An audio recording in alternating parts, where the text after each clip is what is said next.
Thank you for tuning in to another episode of Time Traveler's Handbook. Today we're going to be talking about Season 4, Episode 6 of Doctor Who, titled The Doctor's Daughter. Spoilers ahead.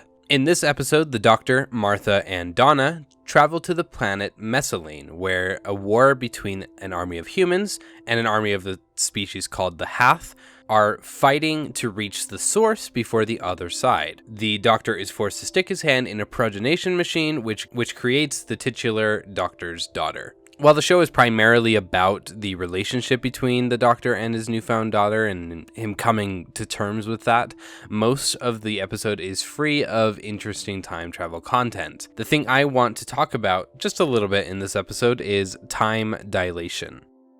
Towards the end of the episode, it is revealed that the big twist of the episode is that the two races landed together on the planet only 7 days prior to the Doctor arriving. But their history had degraded into myth because of the speed at which they had bred through so many generations using their progenation machines, which are like clone machines essentially, supplying their armies for more endless combat.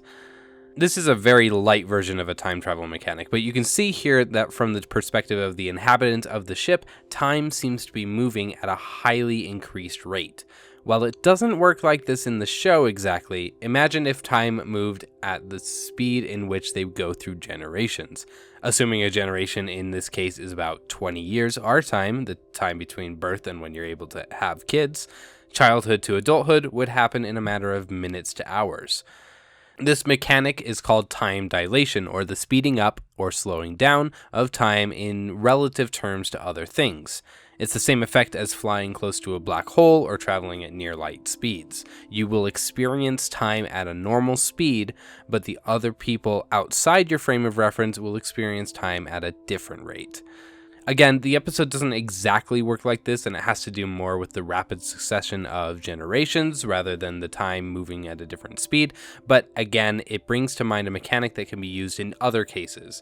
And I just find it interesting in general to talk about time dilation and its application in other things. There are lots of other movies and media about time dilation, and we will definitely be talking about them on this show. And Doctor Who is definitely not a heavy source of this kind of mechanic, but there are a couple of other cases where we'll talk about them there as well. So stay tuned for other episodes about time dilation. We'll get into that more later when actual time dilation is going on, but this episode is a good example of a unique way of spinning time dilation in a way that doesn't seem like time dilation, but it really is at its core. Next time we're going to be jumping forward to episode 11, Turn Left.